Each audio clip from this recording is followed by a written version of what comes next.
Hello and welcome back to Meraki Unboxed. My name's Simon Thompson, host of the show, and it's great to have you back with us again.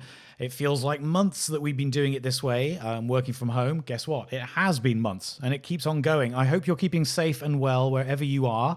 I know it's a very different story all around the world at this time, but obviously really the most important thing is that we're keeping an eye on what's going on and we're staying safe. And we're staying connected to what we do for a living. And that's what we're here to talk about today.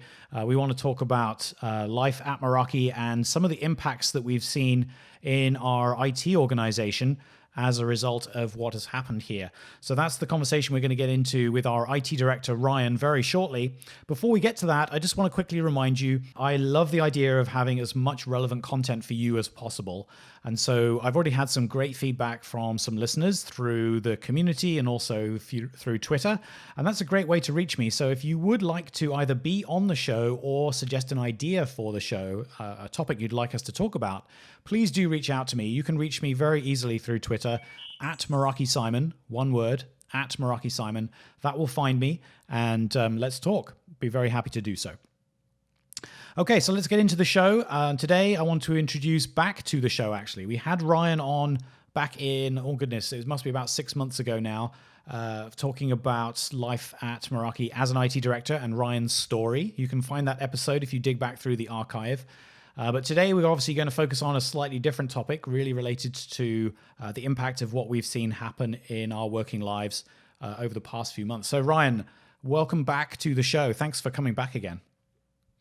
Hey, thanks for having me back. It's good to be here. Definitely very different than being in the office chatting with you, but it's good to be here anyway. Yeah, so different. Last time we were surrounded by this optimal recording situation with this, nice plush foam on the walls absorbing all the echoes.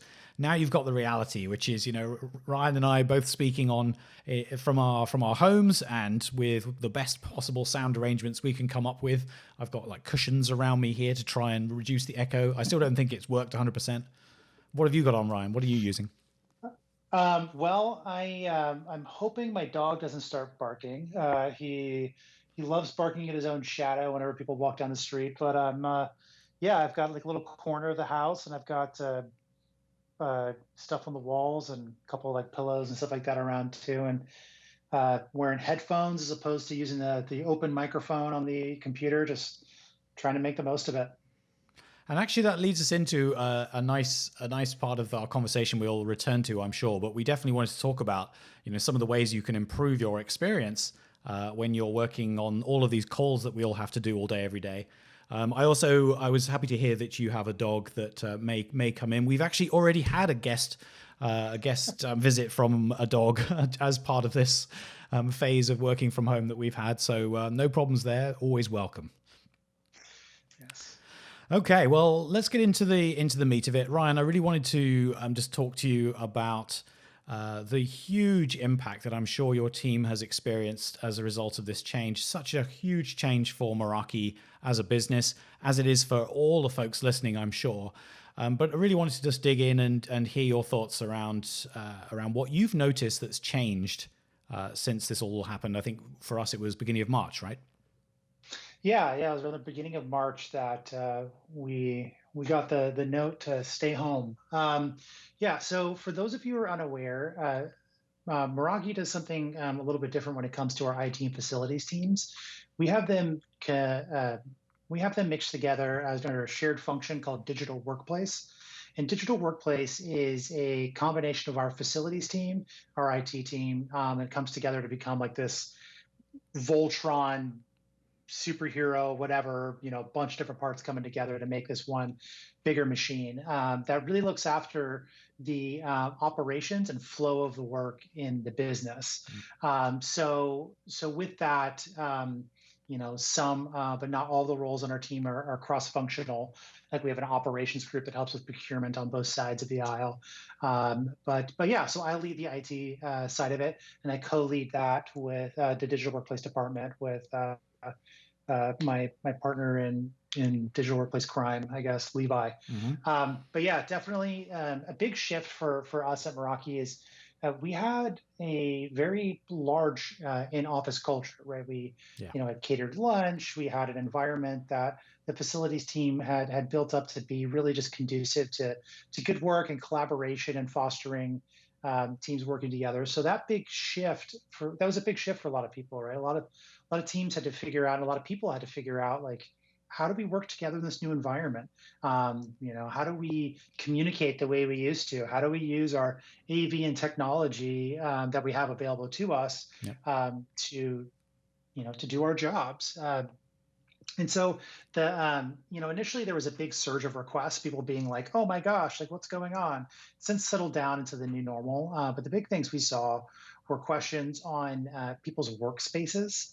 Oh, interesting. So yeah, a lot of people asking questions about, hey, how's my monitor? Can I get a mouse and a keyboard? How do I set this up in the office? How do I do things with, people submitting tickets and support requests for audio quality issues, and Mm.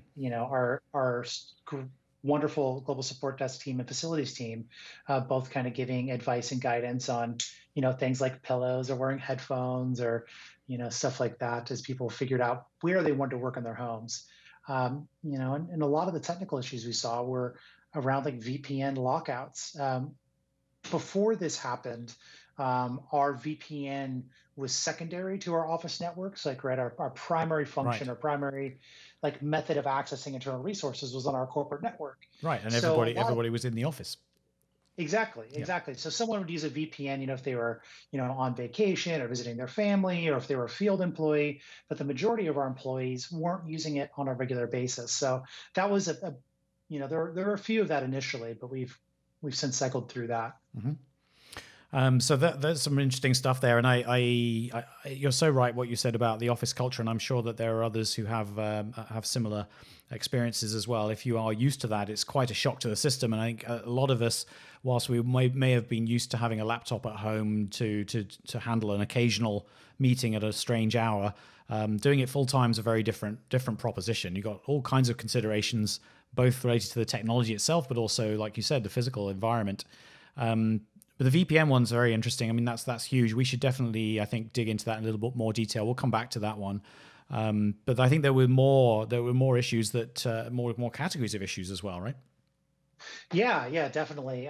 So something that was challenging for us too is, part of what the facilities team is doing, and part of like what digital workplace is doing, is also like using this digital workplace to drive more than just like productivity, but also like employee engagement and how we connect with each other and the relationships that we build. Right, that's part of like the office culture. That's Mm. part of those things. So using, technology, having this like, using like WebEx Teams, and using the equipment that we have available to us, bringing up, social events and having us try to connect with each other in those other ways too.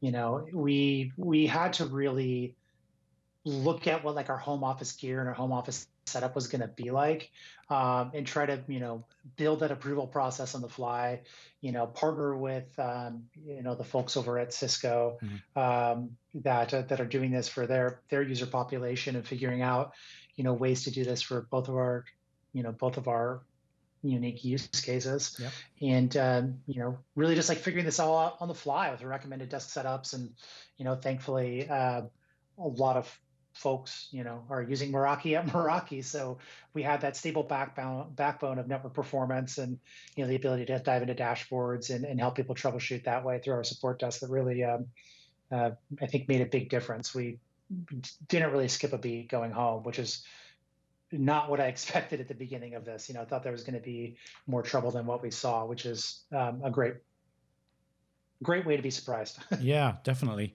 And one of the things that I'm very impressed with, I think, is the way that WebEx has held together. Frankly, considering the kind of lift we're putting on it, the stats are escaping me right now. I should totally dig those out. Do you have them? Do you have them off the top of your head by any chance?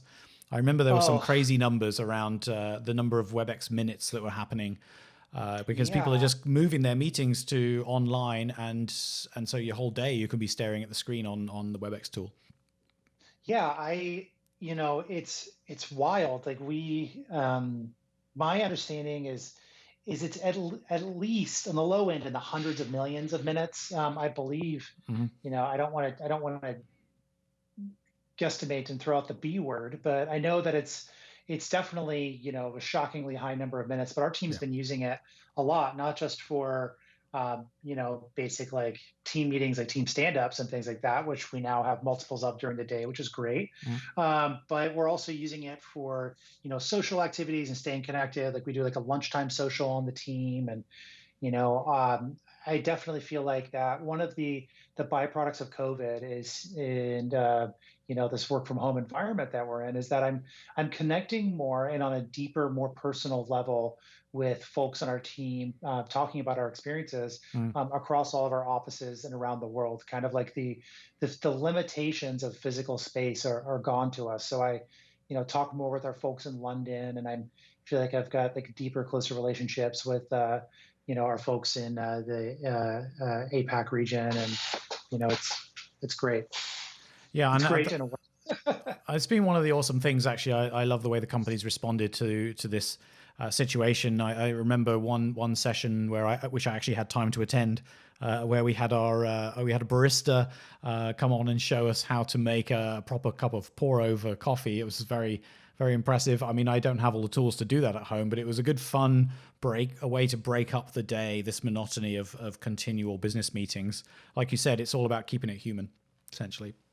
Yeah, exactly. And like that, that the barista is as a feature of our physical office in San Francisco.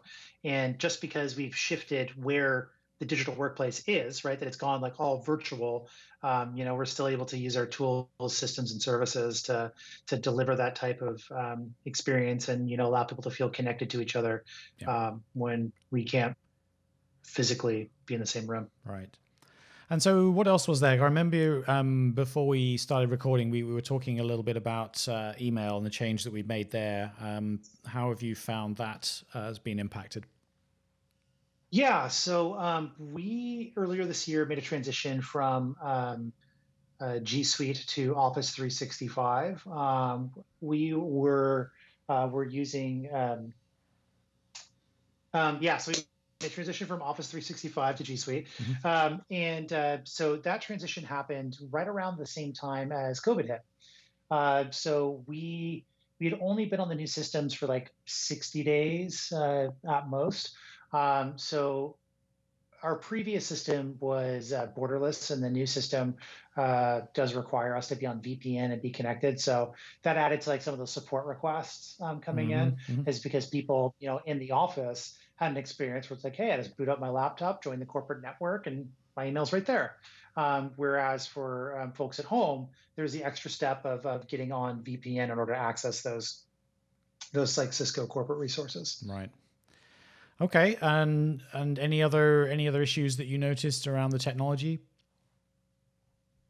Not necessarily around the technology piece. I mean, I, our story, I think, is one that I wish more of my peers out there in the IT world could have, which is one is saying it's been relatively painless. Like Mm. our big challenges have been, aside from that initial rush of like things are different, how do we do this, have been around how do we keep our teams connected together and working together when we're not physically in the same space. But technology wise, infrastructure wise, we were in a really good position, and we handled it better than expected.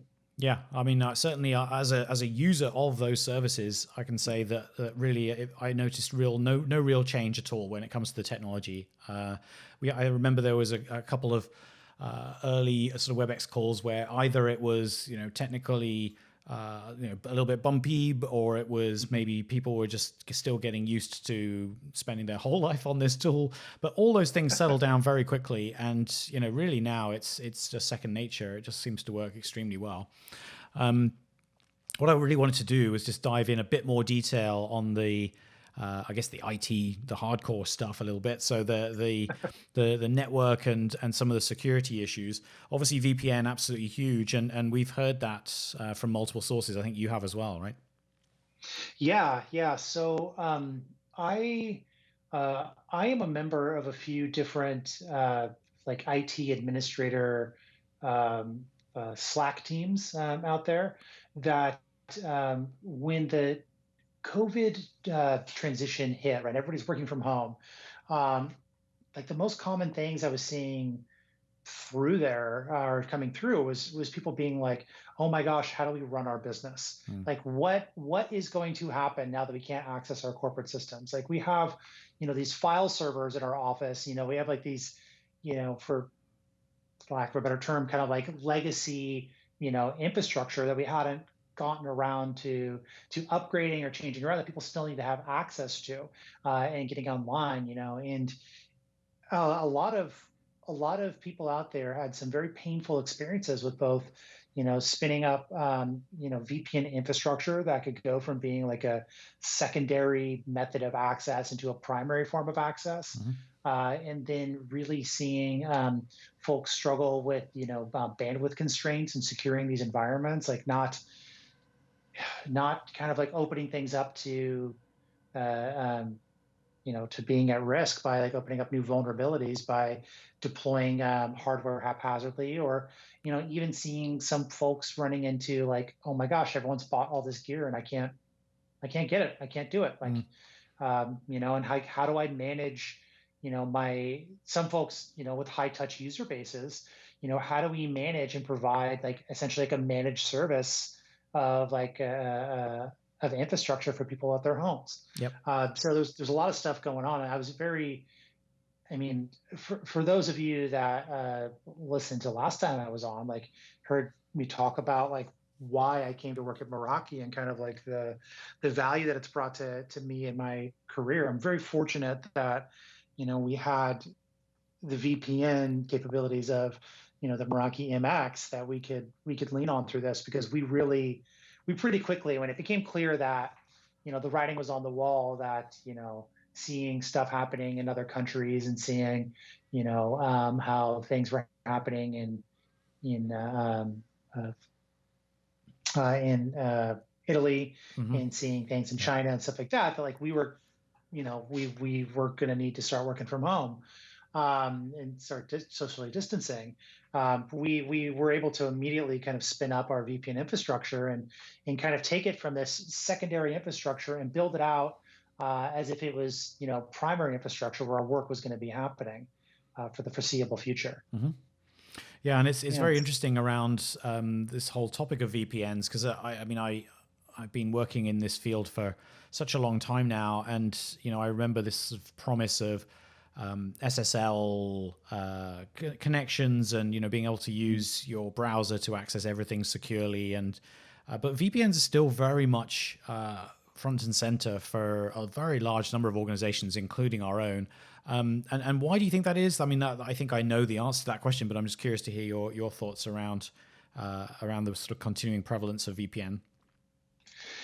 Yeah, that's a really good question. So, um, there is different companies are at varying stages of like their borderless journey, Mm. right? And like what technology in the future is going to look like a few years from now is different what it looks like, from a few years before. If we put on our memory caps or whatever it is, when you look at the past and we look back at like where things have been, there's a shift to from moving your infrastructure being on site, being on prem, to moving to colos or data centers, or Hmm. the cloud, which is just someone else's computer. But moving a lot of that infrastructure into cloud services or SaaS services or things like that is a journey that a lot of organizations are on. But it is a significant change in an organization of like a certain age, right? So Yeah. there's a lot of startups and a lot of companies nowadays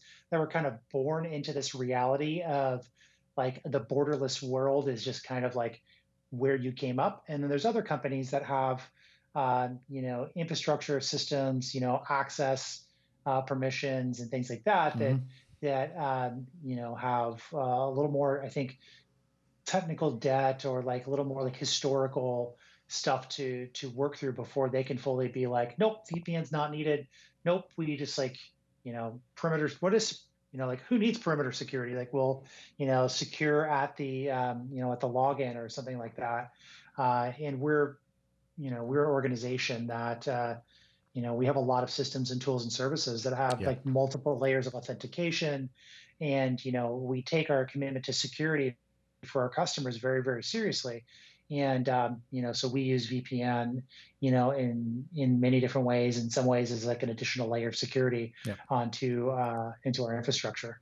But like we said, we rapidly changed from it being something that a few employees were using full time, but most of the time it was a part time thing. So we needed to really bolster what we had in place with our own solution. So tell us a little bit about how you went about doing that, how we changed it. Yeah, so on average, we were looking at about like on a busy day, we were looking at like 50 to 100 users a day on our VPN, like not a whole lot of traffic. Hmm. And the Meraki user base is measured in the thousands. So we were like, oh my gosh, like how, the MX can handle this, but how are we gonna, deliver performance in a way that is consistent across geographic location? And then how are we going to introduce redundancy, which is something that, you know, before we could fail over to, a different site that, it doesn't really matter. Like the lag, it's kind of like not as big of a deal when you're impacting Hmm. 50 people. But when you're impacting, 2,000, 2,500, it's a very big deal. And then also looking at like our, like our load balancing requirements for a lot of this traffic and how it's going to come through. So what we were able to do pretty quickly is we were able to add additional MXs into our infrastructure, spinning up new, brand new out of the box MXs, upgrading some of our existing hardware in our satellite offices to allow for more concurrent connections and to balance across that. And then, introducing into some of our data centers and those locations, additional MXs there for load balancing. So altogether, we spun up, about 5 new MXs all within a week, Hmm. Wow. yeah, all within a week in or 3 different countries, to protect against this anticipated load. And then wrote uh, some scripting and some custom applications that allow us to automatically load balance and report performance and stuff like that into some dashboards that allow our teams to stay on top of that. So this all happened. It came together really quickly. Things like auto VPN and that technology allowed us to make this really easy.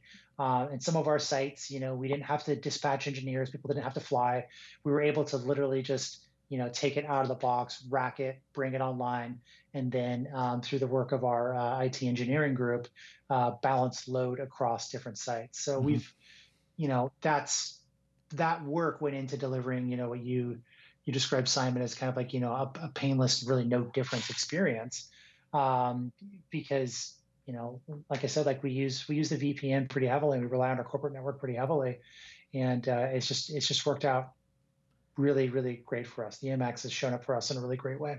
That's so great to hear, and I do also want to remind myself as well as everybody listening that it's so easy to take for granted when you've been working with Meraki technology for a long time, the kind of speed that you can spin this stuff up. I mean, you describing implementing, what did you say, 5 new MXs in a week? Yeah. That's not trivial with a lot of technology out there, and so like you said, things like auto VPN. I've been using that for, my goodness, 8 years, I think, at this point, and still to this day, I think it's one of the coolest features we've got at Meraki. It's just reduces so many painful steps that I know a lot of folks who've worked with wide area networking have had to deal with in the past.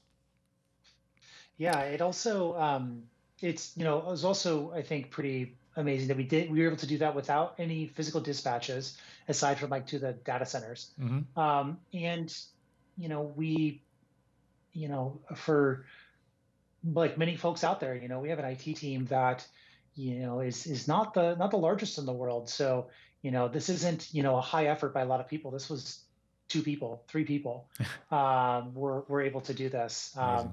And of those 3 people, only one, or of those 3 people, one and a half of them are formally on our engineering group. So, we're Hmm. talking folks that are doing help desk and doing support tickets and stuff like that at the same time. So it's pretty amazing what we've been able to do with the MX. Yeah.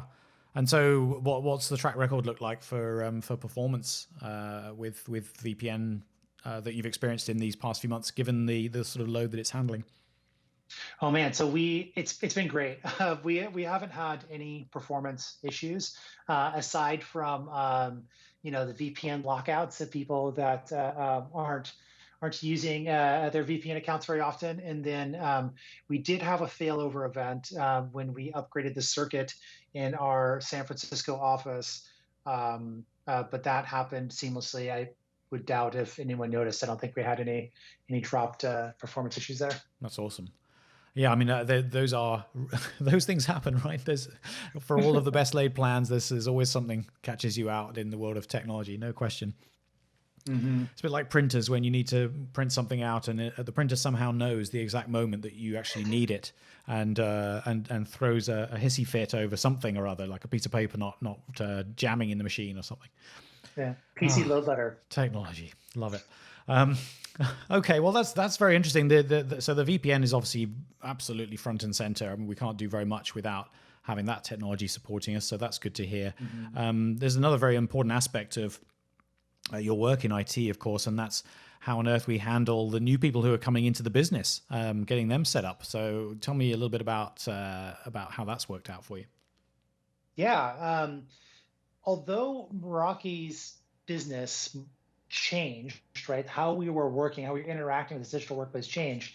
The business hasn't stopped. So we've had to adapt on the fly to this new environment that includes people coming on board, people transitioning roles, like changing roles and stuff like that in the team. And we since we have gone home for coronavirus,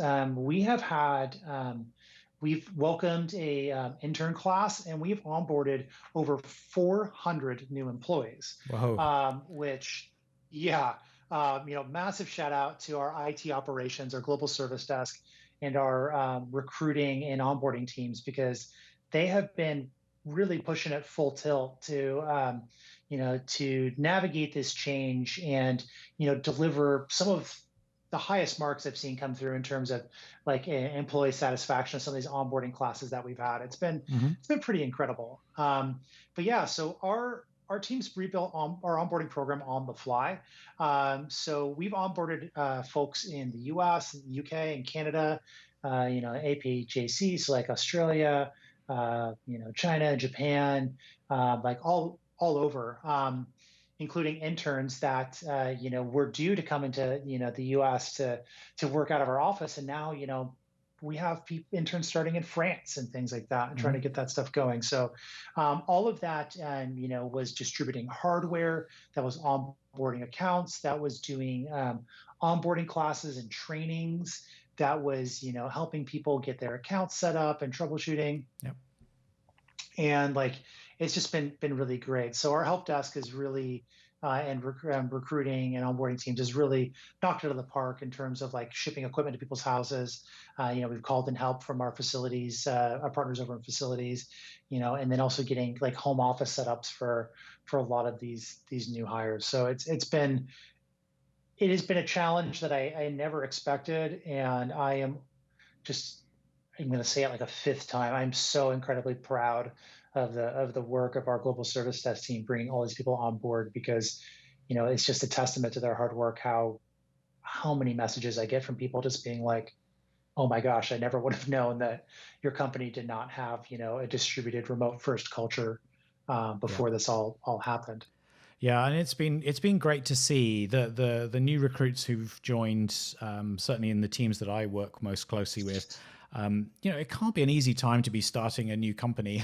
Like, your day one is spent at home trying to figure out, you get all your technology on your own. You're not surrounded by new colleagues and all of that opportunity. So, tough time for folks who are getting started in the business. So it's great that we've been able to keep the bar low for them on the technology side, at least. Yeah, and it's really great that the relationship that we've built with the business is like an IT team, like looking at having a warm relationship that we can look at, kind of like the one-off requests and try to figure them out. Because speaking of your team, I know that there's been a few designers and like video engineers and things like that that have Hmm. come on board that have specialized equipment requests, right? That are non-standard from what we usually have. So things going through the approval chain, people's managers and stuff like that, working with myself and then Irene and our procurement team and our global service desk team to nail that out with Andres and Julio and things like that to get that stuff set up and to see folks, you know, to not to like this for me, the sign of doing a good job is people kind of like forget that you're there or forget that it could be difficult, it could be a Hmm. lot worse. It's like both like the blessing and the curse of an IT person. Like when you're doing a good job, no one notices you. Um, but uh, but That's so yeah, true. it's been really great to see us handle both like the general people and the exceptions and stuff like that during this time. Yeah. It's impressive. Yeah, and you should be proud. I mean, I think the whole organization, the whole operation of onboarding new folks has been going super smoothly. And it's probably a good opportunity for me to remind anybody listening that Meraki is actually hiring at the moment. And so, Mhm. if you want to experience this wonderful onboarding experience for yourself, then you know what to do. Just go to Meraki.com. You'll find some jobs on there. Yeah, and we'll be hiring in our engineering team too, so you can work on some of these projects as well. There you go. I hadn't planned to do plugs in the podcast, but why not? Why not? All right, so let's turn our view to the future. Obviously, things are changing, and we're all in a state of trying to figure out what happens next. We keep hearing about the new normal, but the truth is that things are far from normal, and it could be a while before they get anything like normal again. I mean, how do you look at it from your perspective? What are you seeing as potential changes for IT? Yeah, I think the reality is, and what our future is going to look like, is that what was once normal, what we defined as normal, it may not be something that we see again for a long time, especially in work culture, right? Having a organization that is so focused that it, or having a business that the function requires everyone to be in the same space. Now, some roles will need to be physically located with each other, but Yep. not every role does. Hmm.